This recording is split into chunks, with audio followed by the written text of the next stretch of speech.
कहानी की शुरुआत में हम एक कोरियन सोल्जर को देखते हैं जिसका नाम जेहा है। जेहा कोरिया का सबसे खतरनाक सीक्रेट सोल्जर है। वो जिस भी मिशन पर जाता है वो कभी फेल नहीं होता। इसी तरह जेहा अपने एक मिशन पर इराक गया था जहां उसे रानिया नाम की एक ईरानी लड़की से प्यार हो गया। अब मिशन खत्म होने के बाद जेहा रानिया को शादी के लिए प्रपोज करता है और अपने साथ कोरिया चलने कहता है। अब रानिया भी जेहा को पसंद करती थी, इसीलिए वो भी उससे शादी करने मान गई। दरअसल रानिया इराकी मिलिट्री बेस पर एक ट्रांसलेटर का जॉब करती है, मतलब उसे बहुत सारी भाषाएं बोलने आती है। एक दिन रानिया एक वेपन डील में ट्रांसलेटर के तौर पर काम कर रही थी। तब हम पार्क नाम के एक आदमी को देखते हैं जो कोरिया के प्रेसिडेंशियल इलेक्शन का दावेदार है और इराक में वेपन की इलीगल डील करने आता है। लेकिन डील खत्म होने के बाद पार्क ने रानिया को जान से मारने के ऑर्डर दे दिए क्योंकि वो नहीं चाहता था कि उसकी डील का कोई गवाह रहे। इसीलिए गार्ड रानिया के चेहरे पर एक काला कपड़ा डाल देते हैं। लेकिन कुछ ही दूरी पर जेहा रानिया पर नजर रख रहा था क्योंकि वो रानिया की आखिरी डील में उसके साथ आया था। लेकिन जैसे ही उसने देखा कि रानिया के साथ कुछ गलत हो रहा है तो वो जल्दी से कार से उतरकर रानिया को बचाने पहुंच गया। लेकिन तब तक वो लोग रानिया को किडनैप करके वहां से ले जा चुके थे। तब जेहा ने पहली बार पार्क का चेहरा देखा, इसीलिए जेहा पीछा करते हुए उनके अड्डे तक पहुंच जाता है। लेकिन तभी गोली चलने की आवाज आती है और जेहा देखता है कि रानिया खून से सनी हुई जमीन पर पड़ी है। इससे पहले कि जेहा कुछ कर पाता तभी किसी ने उस पर हमला कर दिया और वो बेहोश हो गया। जब जेहा की आंख खुली तब उसके हाथ में गन थी जो उन्हीं लोगों ने जेहा के हाथ में रखी थी, जिससे सबको ऐसा लगे कि रानिया का कातिल जेहा ही है। वही जेहा रानिया की लाश देखकर जोर जोर से रोने लगा। तब इराकी पुलिस आकर जेहा को अरेस्ट कर लेती है और सीन यहीं पर कट हो गया। कहानी में आगे हम एना नाम की एक बच्ची को देखते हैं जो एक दिन अपनी माँ के कमरे में गई। तब उसने देखा कि उसकी माँ को किसी ने जान से मार दिया। ये देखकर उसे शौक लगता है, इसीलिए उसे कोरिया से स्पेन की एक चर्च की मोनेस्ट्री में भेज दिया गया जहां एक नन बाकी लड़कियों की तरह उसका ख्याल रखेगी। लेकिन एना चर्च में नहीं रहना चाहती थी, इसलिए वो कई बार वहां से भागने की कोशिश करती है, लेकिन हर बार वो पकड़ी जाती और ऐसे ही समय बीतता गया। अब एना बड़ी हो चुकी थी और एक दिन वो चर्च से भागने में कामयाब हो गई। वही दूसरी तरफ हम जेहा को देखते हैं और हमें पता चलता है कि जेहा इराक की पुलिस की कस्टडी से भागकर स्पेन पहुंच गया। लेकिन वो बहुत ज्यादा घायल था और उसे पता था कि वो स्पेन में भी एक भागा हुआ मुजरिम ही रहेगा, इसलिए वो बाहर निकलते समय इस बात का पूरा ख्याल रखता कि वो सीसीटीवी कैमरा में ना आ जाए।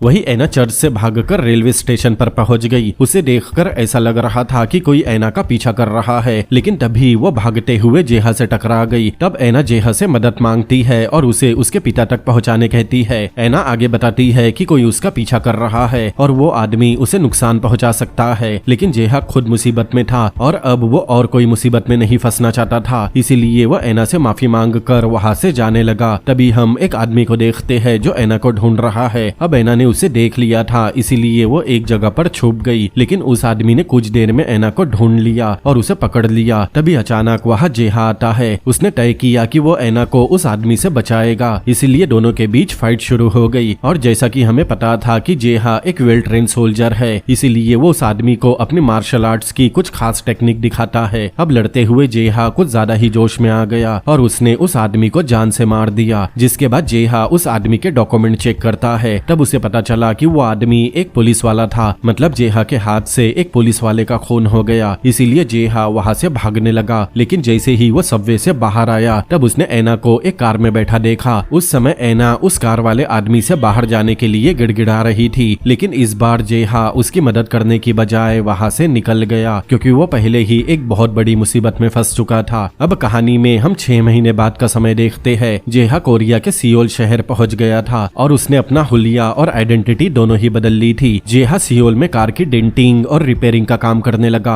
एक दिन जेहा को कॉल आता है जिसमें उसे एक बिल्डिंग के फ्लोर के कांच को रिपेयर करने का काम मिला, इसीलिए जेहा तुरंत उस बिल्डिंग में काम करने पहुंच गया। लेकिन तभी बिल्डिंग का एक गार्ड आकर जेहा से उसकी आईडी मांगने लगा। तब जेहा को याद आया कि वो जल्दबाजी में अपना आईडी लाना भूल गया, इसीलिए वो गार्ड जेहा को वहाँ से जाने कहता है। लेकिन तभी हम एक बूढ़ी औरत को देखते हैं जो उस बिल्डिंग में हाउसकीपिंग का काम करती है। वो गार्ड से जेहा को अंदर आने देने कहती देती है। अब लिफ्ट में जाते समय बूढ़ी औरत जेहा को बताती है कि बाहर हवा बहुत तेज चल रही है, इसीलिए उसे बिल्डिंग पर काम करते समय अपनी सेफ्टी का ध्यान रखना होगा। कुछ देर में जेहा बिल्डिंग की छत पर जाता है और खुद को रस्सी से बांधकर ऊपर से जंप करके उस कांच तक पहुंच जाता है जहां उसे काम करना था। तभी हम उस बिल्डिंग के रूम में एक लड़की को देखते हैं जो ड्रिंक के ग्लास में कुछ मिला रही थी। कुछ देर बाद उस रूम में जेंग नाम का एक पॉलिटिशियन आता है और वो भी कोरिया के प्रेसिडेंशियल इलेक्शन का दावेदार है और उसके जीतने के चांसेस काफी ज्यादा है। अब जेंग तुरंत ही वो ड्रिंक पी लेता है जिसमें उस लड़की ने कुछ मिलाया था। अब जंग उस लड़की के साथ मौज मस्ती करना शुरू करता है, लेकिन तभी जेहा ने जेंग को ये सब करते हुए देख लिया। वही जेंग ने भी जेहा को विंडो के बाहर देख लिया था, इसीलिए वो पैनिक हो गया। लेकिन कुछ ही देर में जेंग की तबीयत खराब होने लगी और वो वही गिरकर बेहोश हो गया क्योंकि उस लड़की ने उसके ड्रिंक में बेहोशी की दवा मिला दी थी।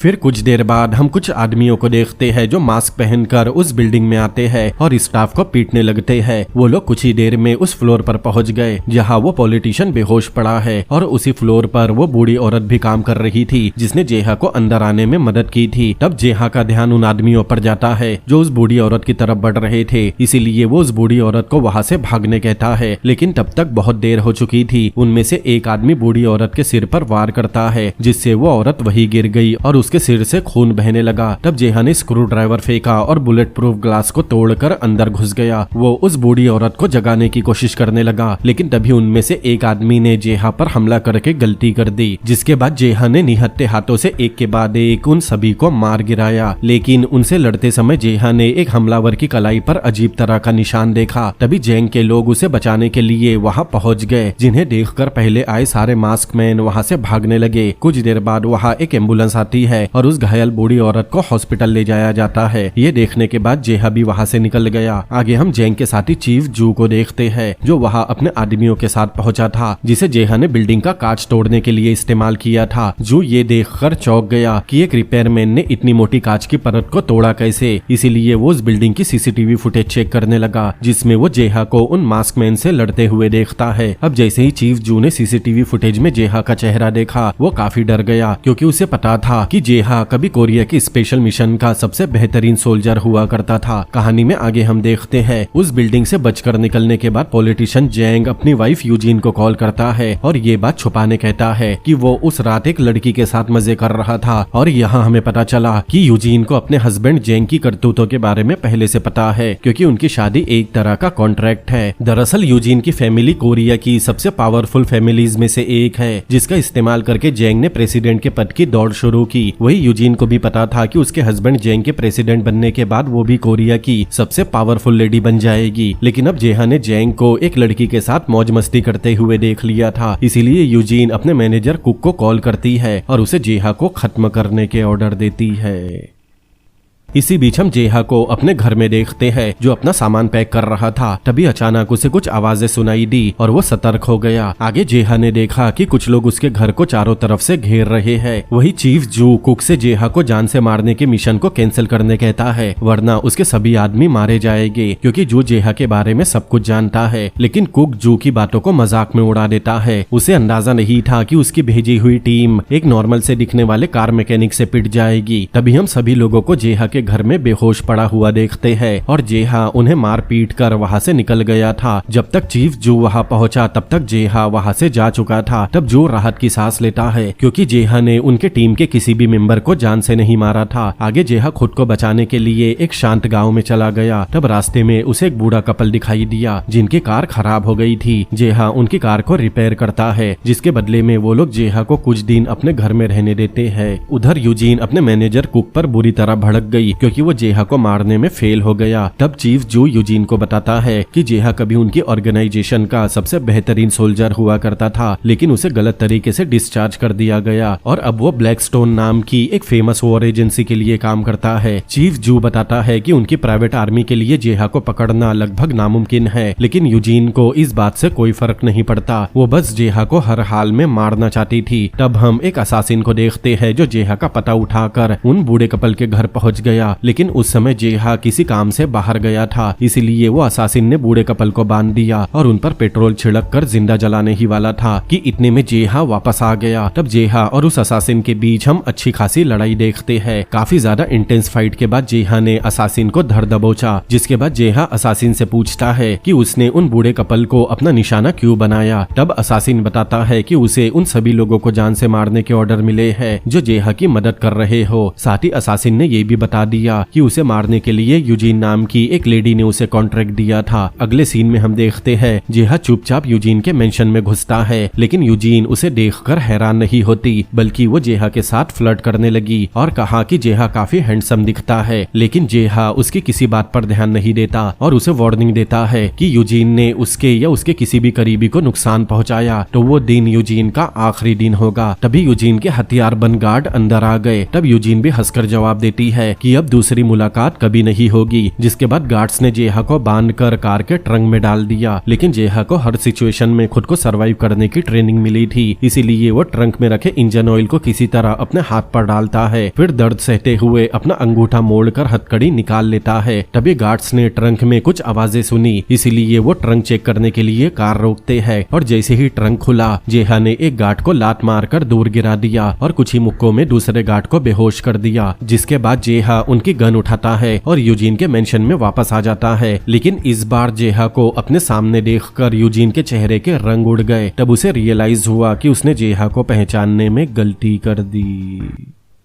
अब जेहा ने यूजीन पर गन तान रखी थी। तभी अचानक वहाँ एक लड़की आती है जो कोई और नहीं बल्कि ऐना थी, जिसे 6 महीने पहले जेहा ने एक पुलिस ऑफिसर से बचाया था। और यहाँ हमें पता चला कि ऐना पॉलिटिशियन जैंग की बेटी है और यूजीन उसकी सौतेली माँ है, जिसने ऐना को उसकी माँ की मौत के बाद 15 साल तक स्पेन के चर्च में कैद रखा था और उसे कुछ ही दिन पहले कोरिया लाया गया। अब ऐना अपनी सौतेली माँ से काफी नफरत करती है, इसीलिए वो जेहा को गन का ट्रिगर दबाकर यूजीन को जान से मारने कहती है। तभी वहाँ फिर से यूजीन के गार्ड पहुंच गए, लेकिन इस बार जेहा वहां से निकलने के लिए यूजीन को बंधक बना लेता है और उनसे एक कार की डिमांड करता है। जिसके बाद जेहा यूजीन के घर में रखे एक फ्लावर पॉट से एक छुपा हुआ मोबाइल निकालता है, जो उसने पहली बार मेंशन में घुसने के बाद वहां छुपा दिया था। आगे जेहा बताता है कि यूजीन ने जो कुछ भी कहा और जो कुछ भी वहां हुआ वो सब उस फोन में रिकॉर्ड हो गया है और अगर उसे कुछ भी हुआ तो वो सबूत तुरंत वायरल हो जाएगा। दरअसल जेहा ने एक ऐप के जरिए उस फोन में टाइमर सेट कर दिया था, जिसमें 24 घंटे के बाद वो सारे सबूत अपने आप इंटरनेट पर अपलोड हो जाएंगे। इसीलिए जेहा उस फोन को तुरंत डिस्ट्रॉय कर देता है ताकि फोन किसी के हाथ न लगे और कोई भी उस ऐप को डीएक्टिवेट न कर सके। ये देखकर यूजीन काफी घबरा गई और उसकी सारी बातें मानने लगी। जिसके बाद जेहा यूजीन को उसी की कार में लेकर वहां से निकल गया, लेकिन रास्ते में अचानक कार की स्पीड अपने आप बढ़ गई। तब जेहा को शक हुआ, उसे लग रहा था कि यूजीन ने जानबूझकर कार की स्पीड बढ़ा दी। तब यूजीन घबरा कर बताती है कि कार उसके कंट्रोल में नहीं है और ब्रेक भी काम नहीं कर रहे। तब जेहा का ध्यान कार से बाहर एक बाइक पर जाता है और वो समझ जाता है कि कार को हैक किया गया है। इसीलिए जेहा उन बाइकर को शूट करने की कोशिश करता है, लेकिन कार की विंडो नहीं खुलती। ऊपर से विंडो का कांच भी बुलेट प्रूफ था। तब ऐसी सिचुएशन में जेहा यूजीन को कार की स्पीड बढ़ाकर बाएं मोड़ने कहता है। जिसके बाद जेहा यूजीन को हटाकर खुद ड्राइविंग सीट पर बैठ गया और तुरंत ही एक्सीलेटर दबाया और बाइक से पीछा छुड़ाने की कोशिश करने लगा। तब बाइक से आगे निकलने के बाद अपने आप सिग्नल टूट गया। तब यूजीन जल्दी से खिड़की खोलने का बटन दबाती है, जिसके बाद जेहा कार को 360 डिग्री घुमाता है और बाइक पर फायरिंग करता है, जिससे बाइकर्स की बैंड बज गई। लेकिन साथ ही कार भी आउट ऑफ कंट्रोल हो जाती है और एक कंस्ट्रक्शन साइड में घुस जाती है। वही मिशन पूरा होने के बाद बाइकर वहां से भागने लगे, लेकिन तभी वहां एक कार स्पीड से आकर उन्हें उड़ा देती है और उनका काम तमाम हो जाता है। जेहा कार को काबू में करने की कोशिश करने लगा, लेकिन वो पलट गई, जिसमें दोनों बुरी तरह घायल हो गए। लेकिन तभी उस साइड के कुछ मजदूरों ने जेहा को कार से बाहर निकाला, लेकिन कार में आग लगते ही सभी मजदूर घबराकर भाग गए।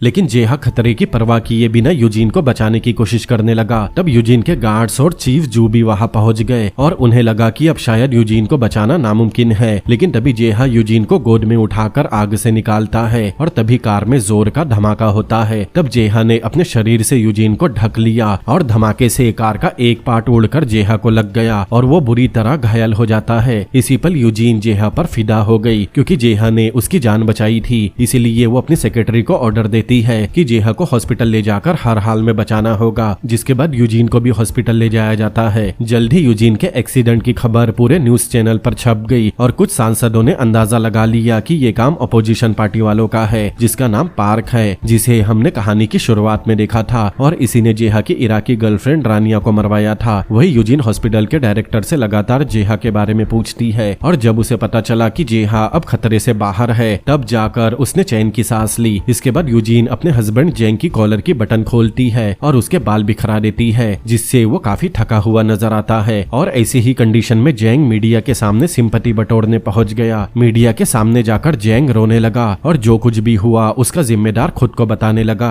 जिसके बाद जेंग कहता है कि वो प्रेसिडेंशियल इलेक्शन से अपना नाम क्विट कर रहा है और साथ ही ये भी कहता है कि अब से वो बस गरीबों की मदद करेगा। यहाँ साफ नजर आ रहा था कि ये जेंग का एक पब्लिसिटी स्टंट है, जिसका जेंग को अच्छा खासा फायदा भी होता है, क्योंकि इतना सब होने के बाद पब्लिक का सपोर्ट और भी ज्यादा बढ़ गया। भाई जेंग का ये ड्रामा देखकर मुझे किसी की याद आ गई। खैर वही दूसरी तरफ चीफ जू जेहा से मिलता है और उसे अपने साथ काम करने का ऑर्डर देता है, साथ ही उसे एक नए नाम का आइडेंटिटी कार्ड भी देता है। लेकिन जेहा अब किसी भी ऑर्गेनाइजेशन के लिए काम नहीं करना चाहता, इसीलिए वो जू को मना कर देता है, क्योंकि वो पहले ही काफी कुछ खो चुका है और अब उसका बस एक ही मकसद है कि वो अपनी गर्लफ्रेंड रानिया के कातिल को ढूंढकर उससे बदला ले सके। आगे जेहा वापस अपने हॉस्पिटल के बेड पर जाने के लिए हॉस्पिटल की लिफ्ट में गया, लेकिन तभी पार्क भी उसी लिफ्ट में इंटर करता है, जिसे देखकर जेहा को याद आ गया कि उसी ने रानिया को मारने के लिए ऑर्डर दिए थे। तब जेहा की तबीयत अचानक खराब होने लगी, क्योंकि अपनी गर्लफ्रेंड के मरने के बाद वो डिप्रेशन का शिकार हो गया था। इसीलिए यूजीन का गार्ड उसे लिफ्ट से बाहर निकालता है और पार्क ऊपर वाले फ्लोर पर चला जाता है। वही यूजीन का गार्ड जेहा को बताता है कि पार्क जेंग का ओपोनेंट है और प्रेसिडेंशियल इलेक्शन का सबसे बड़ा दावेदार है। ये सुनकर जेहा समझ गया कि वो इतनी आसानी से पार्क को नहीं मार सकता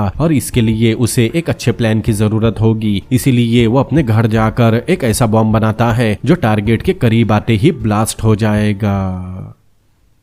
अगले दिन जेहा एक सलून में गया, जहां पार्क भी अक्सर आया करता है और उस समय भी पार्क सलून में आया हुआ था। इसीलिए जेहा अपना वॉलेट भूलने का बहाना बनाता है और सलून में काम करने वाले लड़कों को वहां से बाहर भेज देता है। जिसके बाद जेहा उस बम का सेंसर पार्क के कोट के पॉकेट में डाल देता है, ताकि बॉम्ब के करीब जाते ही पार्क के चीछड़े उड़ जाए, क्योंकि बॉम्ब उस बिल्डिंग के रिवॉल्विंग डोर में छुपाया गया था। अब पार्क बिल्डिंग से बाहर निकलने के लिए डोर की तरफ बढ़ने लगा और इसी के साथ जेहा का बदला भी पूरा ही होने वाला था। तभी एक बच्चा उस डोर के पास जाकर खड़ा हो गया, जिसे देखकर जेहा पैनिक हो गया, लेकिन अब वो कुछ नहीं कर सकता था, वरना वो पकड़ा जाता। लेकिन उस बच्चे की किस्मत काफी अच्छी थी, क्योंकि पार्क उस दरवाजे से ना जाते हुए दूसरे दरवाजे से बाहर निकल गया। लेकिन जेहा को पैनिक होता हुआ देखकर बिल्डिंग के गार्ड को समझ में आ गया था कि कुछ तो गड़बड़ जरूर है, इसलिए वो जेहा से उसका आइडेंटिटी कार्ड मांगता है। तब जेहा का ध्यान उस गार्ड की कलाई पर गया, जहाँ एक निशान बना हुआ था। उसे देखकर जेहा समझ गया कि ये वही आदमी है जो कुछ समय पहले बाकी मार्क्समैन के साथ बिल्डिंग में घुसा था। इसीलिए वो उस गार्ड को पीट कर वहां से भागने लगा। तब उसके पीछे काफी सारे गार्ड पड़ गए, इसीलिए जेहा भागते हुए बिल्डिंग की छत पर पहुंच गया। जिसके बाद वो एक सेफ्टी किट की मदद से बिल्डिंग से नीचे उतरने की सोचता है, लेकिन तभी उसका ध्यान बिल्डिंग के नीचे खड़ी एक कार पर गया, जिसमें यूजीन पहले से जेहा का वेट कर रही थी। तब जेहा बिल्डिंग से नीचे आता है और यूजीन से मिलता है। यूजीन बताती है कि उसकी पुरानी आइडेंटिटी सबको पता चल चुकी है, इसीलिए अब उसे बदला लेने में काफी परेशानियों का सामना करना पड़ सकता है। तब यूजीन जेहा को अपने साथ काम करने कहती है, जिसके बाद उसे एक नई आइडेंटिटी मिल जाएगी और वो पार्क से बदला ले सकेगा। अब जेहा के पास कोई ऑप्शन नहीं था, इसीलिए वो यूजीन की ऑर्गेनाइजेशन ज्वाइन करने के लिए मान गया। अगले दिन जेहा जब ऑर्गेनाइजेशन में पहुंचता है, तब उसे देखकर वहां काम करने वाली लड़कियां लाइन मारने लगी और देखते ही देखते वो ऑर्गेनाइजेशन में सेंटर ऑफ अट्रैक्शन बन गया। जिसके बाद चीफ जू उसे अपने टीम का वीआईपी मेंबर बना देता है। ये देखकर टीम लीडर जेहा से जलने लगा, क्योंकि कुछ दिन पहले ही जेहा ने उस टीम को अच्छी तरह धोया था। आगे जेहा जब नहाने जाता है, तब ऑर्गेनाइजेशन के सभी लोग जिन्हें जेहा ने पहले मारा था, वो बाथरूम में नहाने के बहाने आते हैं और जेहा पर हमला कर देते हैं। लेकिन जेहा उन्हें एक बार फिर याद दिलाता है कि वो लोग गलत आदमी से उलझ रहे हैं। जेहा उन सभी को एक एक करके बुरी तरह पीटता है। वही चीफ जू और टीम लीडर सीसीटीवी में उन सभी को जेहा के हाथों पिटते हुए देख रहे थे। ये देखकर जू टीम लीडर पर हंसने लगा, क्योंकि जेहा अकेला होकर भी उसकी पूरी टीम पर भारी पड़ गया था।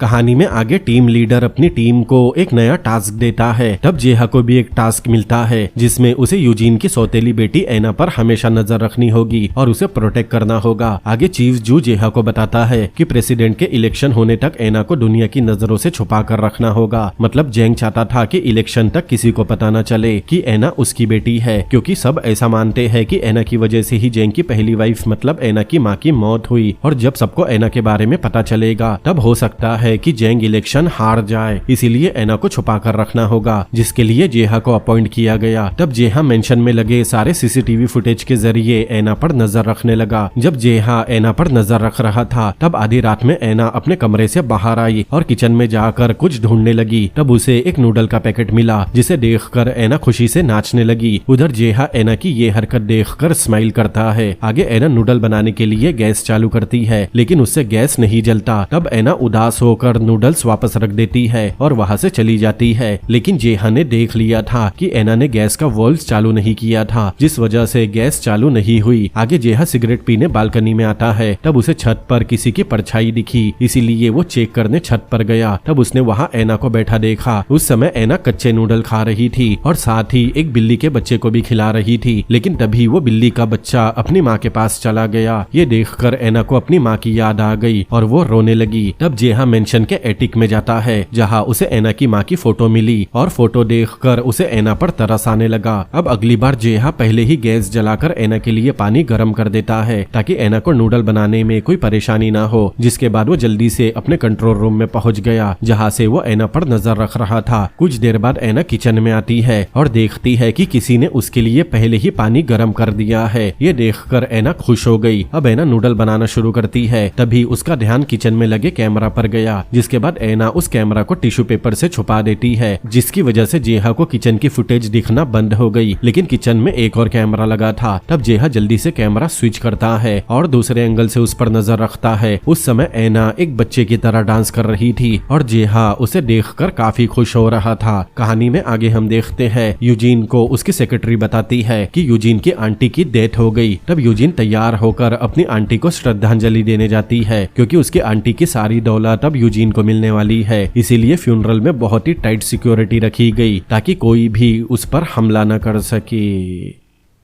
लेकिन ऑर्गेनाइजेशन के सभी गार्ड्स को कब्रिस्तान में जाने की मनाही थी, इसीलिए जेहा को यूजीन का ड्राइवर बनकर अंदर भेजा जाता है ताकि वो उसे प्रोटेक्ट कर सके। जिसके बाद यूजीन को एक फैमिली मीटिंग में जाना था, जहाँ जेहा को जाना अलाउ नहीं है। इसीलिए जेहा यूजीन को एक पेन देता है, जिसे वो अपने बैग में रख लेता है। जेहा बताता है कि मीटिंग के दौरान अगर उसे किसी से खतरा महसूस हो तब उसे बस पेन के बटन को प्रेस करना होगा, जिससे जेहा को अंदर की सारी बातें सुनाई देगी और उसे पता चल जाएगा कि यूजीन खतरे में है। अब जैसे ही यूजीन मीटिंग रूम में गई तब उस रूम को अंदर से लॉक कर दिया गया। जिसके बाद लॉयर अनाउंसमेंट करता है कि आंटी ने मरने से पहले सारे शेयर यूजीन के नाम कर दिए। तब कुछ लॉयर इस डिसीजन पर गुस्सा करने लगे और रूम के अंदर तनाव बढ़ने लगा। तब यूजीन पेन का बटन प्रेस कर देती है और जेहा अपने वॉकी टॉकी के जरिए अंदर की सारी बातें सुनने लगा। तब अंदर यूजीन के अंकल कहते हैं कि वो उन शेयर्स को उनके ओरिजिनल प्राइस से 3 गुना ज्यादा दाम पर खरीदना चाहते हैं। तब बिना सोचे समझे यूजीन का हस्बैंड जेंग मान जाता है। दरअसल ये पहले से एक सोचा समझा प्लान था, जिसमें जेंग भी शामिल था। तब यूजीन गुस्से में खड़ी हो गई और तभी पेन स्लीप होकर किसी और के पास चला गया। जिसके बाद जेहा को अंदर की बात सुनाई नहीं देती। तब जेहा समझ गया कि यूजीन किसी मुसीबत में है, इसीलिए वो छतरी लेता है और अकेले ही अंदर चला जाता है। तब हॉलवे में कुछ सिक्योरिटी गार्ड खड़े थे, लेकिन जेहा ने उन सभी को आसानी से धूल चटा दी। जिसके बाद जेहा वहाँ का फायर अलार्म एक्टिवेट कर देता है, जिससे मीटिंग रूम में पानी का शावर शुरू हो गया। तब सभी लोग पैनिक होकर वहाँ से चले गए, लेकिन यूजीन अकेली वहाँ बैठी थी। तब जेहा अपना अम्ब्रेला खोलता है और यूजीन को वहाँ से चलने कहता है। जिसके बाद यूजीन जेहा पर और भी ज्यादा ट्रस्ट करने लगी। इस वजह से जेहा को कंपनी के हेडक्वार्टर का डायरेक्ट एक्सेस दिया जाता है, जहाँ यूजीन पहले से उसका वेट कर रही थी। यूजीन जेहा से उसके पास्ट के बारे में जानना चाहती थी, लेकिन जेहा खामोश रहता है और उसे कुछ नहीं बताता। तब यूजीन उसे अपने हेडक्वार्टर के बारे में बताती है कि उसके ऑफिस में कोरिया के सबसे बेस्ट एआई मॉडल का इस्तेमाल किया जाता है। और वहाँ से बैठकर वो दुनिया भर के सीक्रेट पता कर सकती है। जिसके बाद यूजिन जेहा को अपने एआई मॉडल का कमाल दिखाती है जिसका नाम मैजिक मिरर है और वो सिर्फ यूजिन की कमांड पर चलता है। यूजिन जो भी सवाल करती मैजिक मिरर उसके सारे सवालों के जवाब देता। ये सारी बातें जानने के बाद जेहा को भी रियलाइज हुआ कि यूजिन ने उसे अपने सारे सीक्रेट बता दिए जो ऑर्गेनाइजेशन में अब तक कोई नहीं जानता। इसीलिए जेहा भी अपने पास्ट के बारे में बताता है कि पार्क ने उसकी गर्लफ्रेंड को जान से मार दिया और अब वो पार्क से बदला लेना चाहता है। तब पार्क का पूरा नाम सुनकर मैजिक मिरर उसके बारे में अपने आप सारी डिटेल बताने लगा और यहाँ हमें पता चलता है कि पार्क इलीगल हथियारों की डील करता है जिसके बारे में जेहा की गर्लफ्रेंड रानिया को पता चल गया था क्योंकि वो एक ट्रांसलेटर थी और इसीलिए उसे हमेशा के लिए खामोश कर दिया गया।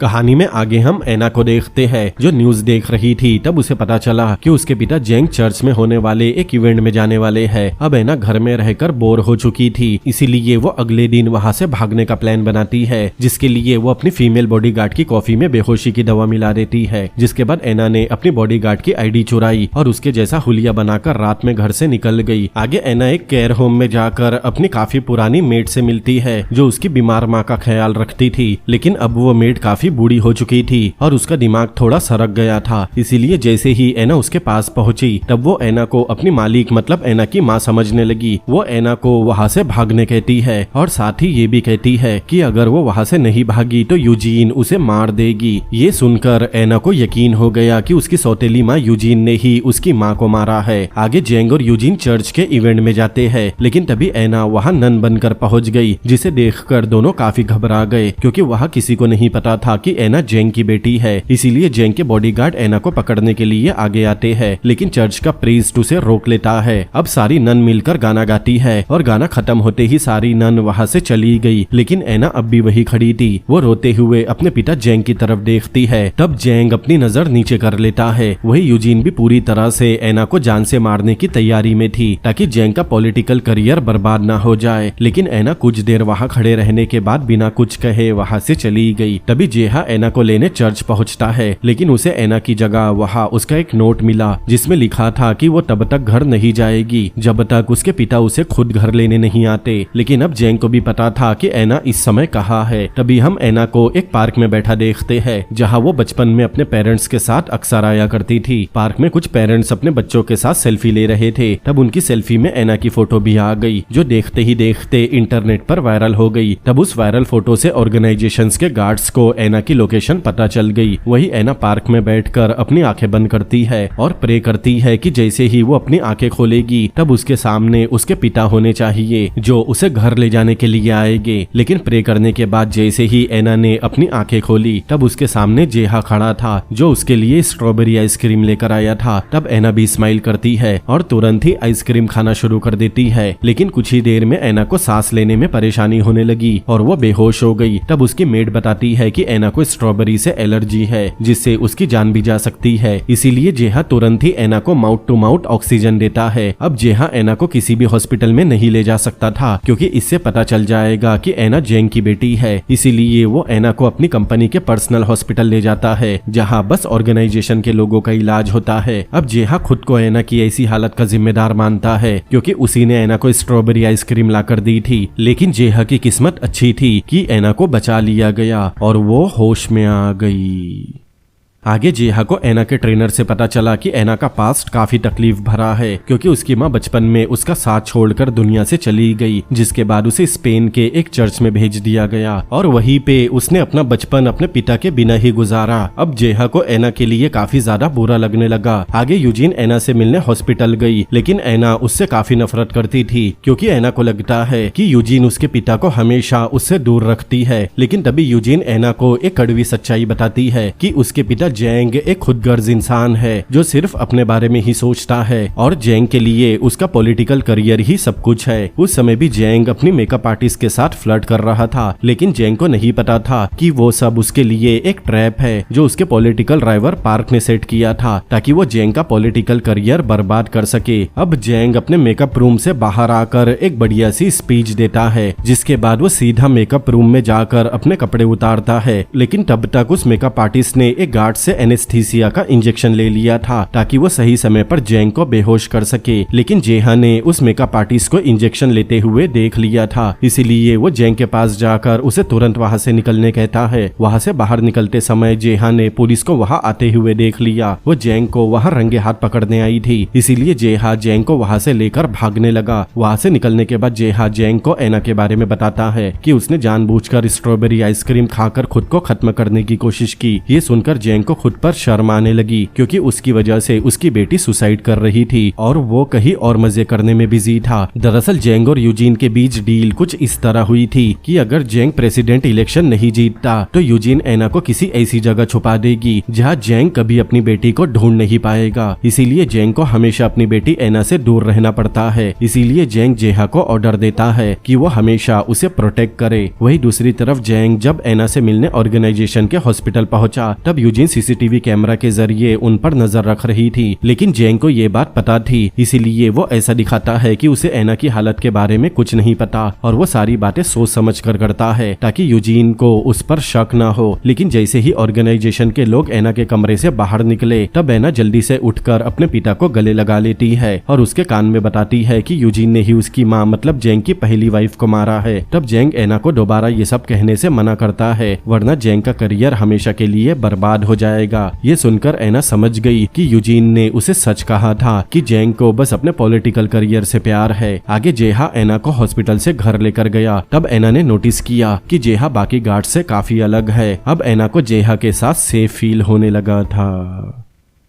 आगे जैसे ही जेहा और एना घर पहुंचे तब एक आदमी एना की पिक लेने लगा और ये देखकर जेहा के दिमाग में एक आइडिया आता है और कहानी फ्लैशबैक में जाती है। दरअसल एना जब स्पेन के चर्च से निकलकर भाग रही थी तब अचानक वो एक आर्टिस्ट की कार के सामने आ गई थी, जिसे एना की खूबसूरती काफी ज्यादा पसंद आई थी। इसीलिए उसने एना की फोटो क्लिक करके इंटरनेट पर डाल दी थी और साथ ही एना को दोबारा ढूंढने वाले को इनाम देने का वादा किया था। अब कहानी प्रेजेंट टाइम में आती है। जेहा एना की कुछ फोटो सोशल मीडिया पर डालकर बताता है जिस पर एक स्पेनिश आर्टिस्ट ने इनाम रखा है, इसीलिए सारे रिपोर्टर एना के घर के बाहर इकट्ठा हो गए। लेकिन वही यूजीन ये देखकर घबरा गई कि अब एना की पहचान दुनिया के सामने आ जाएगी, इसीलिए वो एना को मारने के लिए कुछ असासिन को भेजती है। लेकिन जेहा को पता था कि यूजीन ऐसा कुछ जरूर करेगी, इसीलिए वो पहले से इन सब के लिए तैयार था। आगे जेहा ने उन सारे स्नाइपर को एक एक करके पकड़ लिया जो एना को मारने आए थे। तभी जेहा का सामना कोरिया के सबसे बेस्ट असासिन से होता है और दोनों एक दूसरे पर टूट पड़ते हैं। वही दूसरी तरफ एना तैयार होकर मीडिया के सामने आती है और बताती है कि उसकी माँ एक एक्ट्रेस थी। तभी अचानक वहाँ यूजीन भी पहुँच गई। अब एना मीडिया के सामने अपने पिता जैंग का नाम लेने ही वाली थी। तभी यूजीन की सेक्रेटरी अपना दिमाग चलाती है। वो एना के चेहरे पर फ्लैशलाइट मारती है, जिससे एना पैनिक हो गई, क्योंकि बचपन के ट्रॉमा की वजह से एना को फ्लैशलाइट से काफी डर लगता है और ये बात यूजीन की सेक्रेटरी को पहले से पता थी। इसीलिए एना डर कर वापस घर में चली गई। उधर जेहा उस असासिन से काफी देर लड़ने के बाद उसे हरा देता है। अब यूजीन को पता था कि ये सब जेहा ने किया है, लेकिन वो उसे ब्लेम करने की बजाय उसकी तारीफ करती है कि उसने एना की जान बचा ली। तब सेक्रेटरी बताती है कि ये सब जेहा की वजह से हुआ है, लेकिन यूजीन उसे कुछ नहीं कहती क्योंकि वो खुद जेहा के प्यार में पागल हो चुकी थी। लेकिन इस इंसिडेंट के बाद से जेहा और एना और भी ज्यादा करीब आ गए और इसका सीधा असर एना के दिमाग पर पड़ा, क्योंकि अब उसने अपनी फैमिली पर गुस्सा करना बंद कर दिया था। आगे यूजीन जेहा को अपने हेड ऑफिस में मिलने बुलाती है और उससे पूछती है कि जेहा ने आखिर ऐसा क्यों किया। तब जेहा कहता है कि यूजीन एक बहुत ही सेल्फिश औरत है, वो अपने फायदे के लिए किसी की भी जान ले सकती है, फिर चाहे वो उसकी अपनी बेटी एना ही क्यों ना हो। जेहा कहता है कि वो एना के साथ ऐसा कुछ नहीं होने देगा जो उसकी पहली गर्लफ्रेंड रानिया के साथ हुआ था। ये सुनकर यूजीन को काफी बुरा लगा, क्योंकि वो समझ गई थी कि अब जेहा भी एना को पसंद करने लगा है, लेकिन वो अपने इस दुख को अपने चेहरे पर नहीं आने देती और बात को घुमाने के लिए जेहा को पार्क पर फोकस करने कहती है, क्योंकि जेहा पार्क से बदला लेना चाहता है। इसीलिए यूजीन जेहा को पार्क की सारी इलीगल डील को उजागर करने के लिए कुछ सबूत ढूंढने कहती है।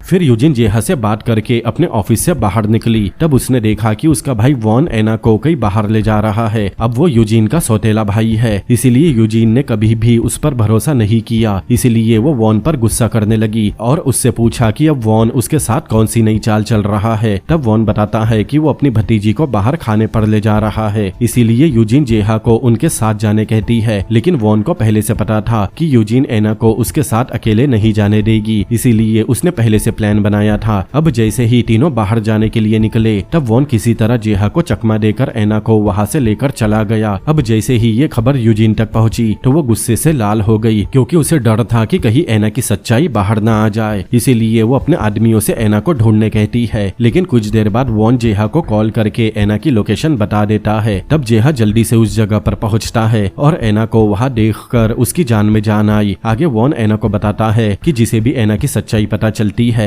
यूजीन उसे जान से मार देती है। इसीलिए ये बात अब तक किसी को नहीं पता कि वो जैंग की बेटी है। इसीलिए एना डिसाइड करती है कि वो अपने घर कभी नहीं जाएगी और अपने अंकल वॉन के साथ काम करेगी, जिससे वो और उसके साथ रहने वाले लोग सेफ रहेंगे। तब वॉन यूजीन को ब्लैकमेल करता है और उसे वो सब हासिल करने की बात करता है जो इस समय यूजीन के पास है। वही दूसरी तरफ एना और जेहा अब एक कपल की तरह रहने लगे और एक साथ अच्छा टाइम स्पेंड करने लगे। कहानी में आगे हम देखते हैं एना को अपनी माँ की पोस्टमार्टम रिपोर्ट मिलती है, जिससे एना को पता चला कि उसकी माँ की मौत नींद की गोलियों से नहीं हुई बल्कि दर्द से तड़पते हुए हुई थी। ये देखकर एना समझ गई कि ये काम यूजीन के अलावा कोई नहीं कर सकता। इसीलिए वो यूजीन के लाइव टॉक शो में चली गई और लाइव कैमरा के सामने आकर बता दिया कि उसकी माँ ने सुसाइड नहीं किया था बल्कि उन्हें मारा गया था और वो बहुत ही जल्दी अपनी माँ के कातिल को सबके सामने बेनकाब कर देगी। ये सुनकर यूजीन के पसीने छूट गए। इसीलिए वो अपनी सेक्रेटरी से एना को जल्द से जल्द निपटाने कहती है और जेहा को इन सबसे दूर रखने कहती है। कहानी में आगे हम कुछ असासिन को देखते हैं जो वर्कर की ड्रेस पहनकर मेंशन के अंदर आए ताकि वो एना को मार सके। लेकिन तभी जेहा का ध्यान मेंशन के एक गार्ड पर गया जिसे उन असासिन ने मार दिया था। ये देखकर जेहा समझ गया कि एना की जान को खतरा है। वही असासिन मेंशन में आने के बाद गैस मास्क लगाते हैं और काफी सारी जहरीली गैस मेंशन में छोड़ देते हैं। तब जेहा एना को मेंशन के एयरवेंट के जरिए वहाँ से बाहर निकलने कहता है, जिसके बाद जेहा यूजीन को कॉल करता है। लेकिन दूसरी तरफ यूजीन की सेक्रेटरी कॉल उठाती है और यहाँ हमें पता चला कि सेक्रेटरी को ये बात बिल्कुल पसंद नहीं थी कि उसकी बॉस यूजीन जेहा के एक तरफा प्यार में पागल हो जाए। इसीलिए उसने असासिन को जेहा और एना दोनों को जान से मारने के ऑर्डर दिए थे। इसीलिए जेहा उन असासिन से लड़ने लगा। कुछ देर लड़ने के बाद जहरीली गैस की वजह से जेहा कमजोर पड़ गया। तब एना भी एयरवेंट से बाहर आकर जेहा की मदद करती है, लेकिन वो दोनों उस गैस में ज्यादा देर सरवाइव नहीं कर पाते और दोनों ही बेहोश हो गए। लेकिन ऑर्गेनाइजेशन के लोगों ने उन्हें बचा लिया। वही दूसरी तरफ हम जैंग को देखते हैं जिसे उसी के ऑफिस में धोखे से लॉक कर दिया गया ताकि अगले दिन वो इलेक्शन में ना आ सके। और इन सब के पीछे उसके दुश्मन पार्क का हाथ था। इसीलिए यूजिन तुरंत ऑर्गेनाइजेशन की मीटिंग बुलाती है कि उन्हें रात तक कैसे भी करके पार्क को खत्म करना होगा। तब जेहा कहता है कि ये काम वो खुद करेगा क्योंकि उसे अपनी गर्लफ्रेंड की मौत का बदला लेना था। लेकिन साथ ही जेहा यूजीन के सामने अपनी एक शर्त रख देता है कि मिशन खत्म होने के बाद एना को आजाद कर दिया जाएगा। तब यूजीन उसकी शर्त मान जाती है। वही दूसरी तरफ मीटिंग खत्म होने के बाद यूजीन की सेक्रेटरी ऑर्गेनाइजेशन के टीम लीडर को कॉल करती है और मिशन खत्म होने के बाद जेहा को जान से मारने के ऑर्डर देती है। अब टीम लीडर पहले ही जेहा से जलता है, इसीलिए वो जेहा को मारने तैयार हो गया। लेकिन अब यूजीन को जेहा की फिक्र होने लगी कि कहीं इस मिशन में जेहा को कुछ हो ना जाए। इसीलिए वो जेहा से कहती है कि अगर उसे मिशन में ज्यादा खतरा महसूस हो तो वो मिशन को अबॉर्ट करके वापस आ जाए, क्योंकि यूजीन के लिए जेहा की जिंदगी से ज्यादा इम्पोर्टेंट कुछ नहीं है। लेकिन जेहा को लगता है कि यूजीन अच्छा बनने का नाटक कर रही है, इसीलिए वो ऐसा कोई प्रॉमिस नहीं करता। लेकिन एना से बात करते समय जेहा उसे प्रॉमिस करता है कि चाहे कुछ भी हो जाए वो वापस जरूर आएगा। वही दूसरी तरफ हम पार्क को देखते हैं। उसे पता चल गया था कि यूजीन के भेजे हुए असासिन ने उसके घर पर रेड की है और वो उसे जान से मारने वाले हैं। इसीलिए वो तुरंत अपने हाइड आउट पर पहुंच गया। लेकिन पार्क को ये नहीं पता था कि ये सब यूजीन का ही प्लान है ताकि पार्क खबर सुनकर अपने हाइड आउट पर पहुंच जाए। तब वहाँ जेहा और उसकी टीम पुलिस के कपड़े पहनकर पहुंच गए। लेकिन पार्क और उसके असासिन को किसी तरह पता चल गया कि वो पुलिस वाले नहीं बल्कि यूजीन के असासिन है। जिसके बाद जेहा और उसकी टीम को चारों तरफ से घेर लिया गया। लेकिन जेहा ने पहले ही अपने कुछ स्नाइपर छुपा कर रखे थे। तभी स्नाइपर फायरिंग शुरू कर देते हैं। तब पार्क अपने गार्ड्स के साथ हाइड आउट के अंदर चला गया। लेकिन जेहा और टीम लीडर पार्क का पीछा करते हुए अंदर चले गए। अब दोनों तरफ से फायरिंग होती है जिसमें टीम लीडर को गोली लग गई और वो जमीन पर गिर गया। तब पार्क का एक गार्ड उसके पास आकर उसे शूट करने ही वाला था कि तभी जेहा सही समय पर उस गार्ड को शूट करके मार गिराता है और टीम लीडर की जान बचा लेता है। जिसके बाद जेहा पार्क तक पहुंच गया। तब जेहा को देखकर पार्क घुटनों पर बैठकर उससे माफी मांगने लगा। लेकिन जेहा भी भी उसे नहीं मारता, बल्कि वो पार्क से कहता है कि वो उसे और उसकी टीम को वहां से जाने देगा और बदले में जेहा पार्क को नहीं मारेगा, जिसके बाद जेहा की टीम के सभी लोगों को छोड़ दिया गया।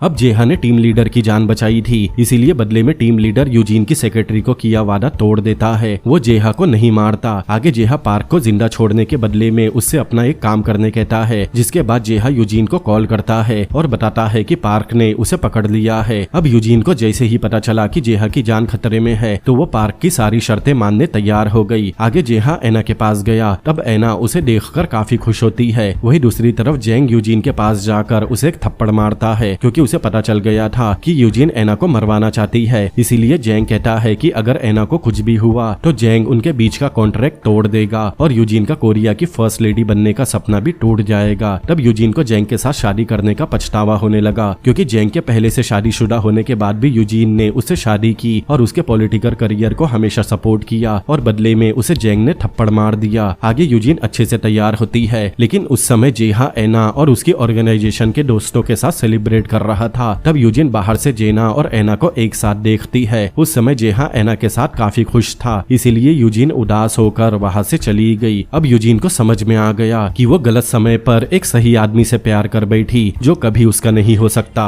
वही सेलिब्रेशन के बाद टीम लीडर और जेहा काफी अच्छे दोस्त बन गए। अगले दिन जेहा जब ऑर्गेनाइजेशन में पहुंचा, तब ऐसा कोई नहीं था जो उससे नफरत करता हो। सभी लोग जेहा के दोस्त बन चुके थे और उसे काफी अच्छे से ट्रीट किया जाता है। अब जेहा हेड ऑफिस में जाकर यूजीन से मिलता है और इस बार यूजीन की सेक्रेटरी भी उसके सामने सिर झुकाती है। लेकिन जेहा अब भी पार्क से बदला लेना चाहता है, क्योंकि उसने अपनी टीम की जान बचाने के लिए उसे एक बार छोड़ दिया। आगे मैजिक मिरर बताता है कि अब तक जितनी भी इलीगल डील हुई है, उनका सारा डेटा कोरिया के करंट प्रेसिडेंट के बेटे किम के पास है। इसीलिए जेहा कुछ दिनों तक किम का पीछा करता है। तब उसे पता चला कि किम इलीगल डील के एविडेंस सच में छुपा रहा है, जिससे कोरिया के बड़े बड़े पॉलिटिशियन का करियर बर्बाद हो सकता है। इसीलिए जेहा अपनी टीम को किम पर नजर रखने कहता है और साथ ही उसे परेशान करने भी कहता है। तब वो लोग भी किम के सामने बार बार जाकर उसे परेशान करने लगे। वही ऑर्गेनाइजेशन के गार्ड्स को अपने आसपास देखकर किम भी परेशान हो जाता है, इसीलिए वो जल्दी से चर्च में जाता है, जहां उसने वो मेमोरी कार्ड छुपा कर रखा था। अब जेहा और उसकी टीम पहले से किम पर नजर रख रही थी। तब उन्हें पता चल गया कि वो मेमोरी कार्ड किम के पास है, इसीलिए वो सब किम के पीछे लग गए। अब जेहा किम को बस पकड़ने ही वाला था, तब किम का बॉडीगार्ड बीच में आ जाता है और जेहा से उसकी फाइट हो गई। तब किम जल्दी से पार्किंग में जाता है और कार में बैठकर वहां से भागने की कोशिश करता है, लेकिन तभी वहां पार्क का आदमी भी किम से मेमोरी कार्ड हथियाने पहुंच गया। तब किम उस आदमी को धक्का देकर वहां से भागने लगा, लेकिन वो भागते हुए एक डेड एंड तक पहुंच गया और वो आदमी भी उसके पीछे वहां तक पहुंच गया था। अब किम के पास ऊपर से कूदने के अलावा कोई चारा नहीं था, इसीलिए वो कूद गया। लेकिन जेहा को पता था कि हाइट ज्यादा होने की वजह से किम मर सकता है। अब किम ऊपर से कूद गया, लेकिन जेहा किसी तरह उसकी जान बचा लेता है। किम की जान बचाते हुए जेहा के हाथ वो मेमोरी कार्ड लग गया, इसीलिए जेहा वहां से भागने लगा। लेकिन तभी एक गार्ड आकर जेहा को शूट कर देता है और गोली सीधा उसके पेट में लग गई। अब जेहा को लग रहा था कि शायद वो बच नहीं पाएगा, इसीलिए वो उस मेमोरी कार्ड को वही कहीं एक जगह छुपा देता है। तभी वह चीफ जू भी पहुंच गया, जिसके बाद जेहा को तुरंत हेडक्वार्टर ले जाया जाता है। तब जेहा को खून से सना देखकर यूजीन घबरा गई, इसीलिए वो डॉक्टर से जेहा को हर हाल में बचाने कहती है। अब ऑपरेशन के बाद जेहा के पेट से बुलेट तो निकाल ली गई, लेकिन उसका खून ज्यादा बह जाने की वजह से जेहा कोमा में चला गया। तब जिंदगी में पहली बार यूजीन जेहा के लिए गॉड से प्रार्थना करती है। वही डॉक्टर भी पूरी कोशिश करते हैं और कुछ ही देर में जेहा खतरे से बाहर आ जाता है। लेकिन अब तक ये न्यूज फैल चुकी थी कि जेहा ने प्रेसिडेंट के बेटे पर हमला किया है, इसीलिए शक के बिना पर पुलिस वाले इन्वेस्टिगेशन करने यूजीन की ऑर्गेनाइजेशन में पहुंच गए। वही दूसरी तरफ मेमोरी कार्ड गायब होने के बाद शहर के सभी बड़े बिजनेसमैन और पॉलिटिशियन मीटिंग करते हैं, क्योंकि उन्हें पता था कि अगर यूजीन को वो मेमोरी कार्ड मिल गया तो वो सबको बर्बाद कर देगी। इसीलिए उन्हें बहुत सोच समझ कर कोई भी कदम उठाना होगा। आगे हम प्रेसिडेंट के बेटे किम को देखते हैं, जिसे हॉस्पिटल में होश आया और तब उसे याद आया कि जेहा ने उसकी जान बचाई। इसीलिए वो अपने आदमियों से कहता है कि वो जेहा को कुछ न करे। वही ऑर्गेनाइजेशन में पुलिस को देखकर यूजीन भी समझ गई कि मेमोरी कार्ड जरूर जेहा के पास ही है, इसीलिए वो तुरंत चीफ जू को मेमोरी कार्ड ढूंढने कहती है। लेकिन अब जेंग को भी वो मेमोरी कार्ड चाहिए था, क्योंकि उसमें पार्क के खिलाफ सबूत थे, जिससे वो इलेक्शन की रेस से बाहर हो जाएगा और उसे यूजीन से भी छुटकारा मिल जाएगा। उधर एना को जेहा के बारे में पता चलता है, तब वो जल्दी से भाग भागती हुई ऑर्गेनाइजेशन में पहुंचती है, लेकिन उसे जेहा से मिलने नहीं दिया जाता। तब एना यूजीन के सामने घुटनों पर बैठ गई और उसे पहली बार माँ कहकर बुलाया। ये देखकर यूजीन भी शॉक रह गई। फिर यूजीन एना को जेहा के पास लेकर गई और बताया कि जेहा की कंडीशन अब भी काफी सीरियस है। आगे यूजीन एना से कहती है कि वो जेहा की जान बचा सकती है, लेकिन यूजीन एना के सामने एक शर्त रखती है कि अगर वो जेहा को जिंदा रखना चाहती है तो उसे जेहा को हमेशा के लिए छोड़कर स्पेन जाना होगा। अब एना जेहा से बहुत प्यार करती है और उसे जेहा को हर हाल में बचाना था, इसलिए वो यूजीन की शर्त मान गई। जिसके बाद एना जेहा को गुड बाय किस करती है और एयरपोर्ट के लिए निकल गई। लेकिन जैसे ही एना प्लेन में बैठी तब वहाँ पार्क के आदमी आकर एना को किडनैप कर लेते हैं। वहीं दूसरी तरफ हम एना के अंकल वॉन को देखते हैं, जो पार्क के साथ हाथ मिलाकर यूजीन के ऑर्गेनाइजेशन पर कब्जा करने का प्लान बनाता है। इसीलिए सबसे पहले वैन यूजीन के मैनेजर कुक को पैसों की लालच देकर अपनी तरफ कर लेता है। जिसके बाद वैन अपने आदमियों के साथ यूजीन के ऑर्गेनाइजेशन में पहुंच गया। वैन अपने साथ एक बड़ा टाइम बॉम्ब भी लेकर आया था। आगे वैन के आदमियों ने बिल्डिंग के सभी गार्ड्स को बंदी बना लिया और उस बिल्डिंग पर कब्जा कर लिया गया। उधर जेहा भी होश में आ गया था और उस समय उसके साथ यूजीन भी थी। तभी यूजीन को एहसास हुआ कि बिल्डिंग में कुछ गड़बड़ चल रही है, इसीलिए वो अपने ऑफिस के बुलेट प्रूफ दरवाजे को अंदर से लॉक कर लेती है। तब वैन वहां आकर यूजीन के सामने उस बम को एक्टिवेट कर देता है। जिसके बाद वो यूजीन से ऑर्गेनाइजेशन का हैंडओवर देने कहता है। तभी यूजीन को पार्क का वॉइस मेल आता है और वो यूजीन से मेमोरी कार्ड की मांग करता है। तब यूजीन बताती है कि उसके पास कोई मेमोरी कार्ड नहीं है, लेकिन जेहा बताता है कि उसे कार्ड की लोकेशन पता है और वो कार्ड को हेड ऑफिस में ला सकता है, लेकिन इसके लिए पहले पार्क को प्रॉमिस करना होगा कि पार्क उसे कोई नुकसान नहीं पहुंचाएगा। तब पार्क देखता है कि जेहा पहले से काफी ज्यादा घायल है, इसीलिए वो मान गया। जिसके बाद जेहा यूजीन से कहता है कि वो ऑर्गेनाइजेशन की पूरी टीम को लेकर वहां से निकल जाए, लेकिन यूजीन जेहा की बात का कोई जवाब नहीं देती, क्योंकि वो किसी भी हाल में जेहा को खतरे में छोड़कर नहीं जाना चाहती थी। कुछ देर में जेहा कार्ड लेने के लिए निकल गया, लेकिन जेहा के वहां से निकलते ही यूजीन का असली खेल शुरू होता है। यूजीन मैजिक मिरर को ऑर्डर देती है कि जिसने भी उसके साथ गद्दारी की है, मैजिक मिरर उनका पता निकाले। जिसके बाद वो सभी असासिन को उन गद्दारों की फैमिली को जान से मारने के ऑर्डर दे देती है। ये सुनकर कुक घबरा गया, इसीलिए वो घुटनों पर बैठकर यूजीन से माफी मांगता है, लेकिन उसे पता था कि यूजीन उसे कभी माफ नहीं करेगी। इसीलिए कुक अपनी फैमिली की जान बचाने के लिए खुद को शूट कर लेता है। जिसके बाद कुछ असासिन उस बिल्डिंग में यूजीन की जान बचाने के लिए पहुंच गए। तब यूजीन उन सबको बताती है कि जो भी वॉन को जान से मारेगा उसे इनाम में पूरे 1 बिलियन वॉन मिलेंगे। तब वैन कहता है जो बम उसने एक्टिवेट किया उसका सेंसर भी उसके पास है और अगर वो मरा तो सब मरेंगे। वही दूसरी तरफ जेहा ने मेमोरी कार्ड ढूंढ निकाला, लेकिन तभी एक गार्ड ने उस पर हमला कर दिया, लेकिन चीफ जू वहां आकर गार्ड को मार गिराता है। जिसके बाद जेहा चीफ जू से कहता है कि उन्हें कार्ड के अंदर का डेटा तुरंत ही इंटरनेट पर अपलोड करना होगा, वरना ऑर्गेनाइजेशन के साथ साथ यूजीन की जान को भी खतरा हो सकता है।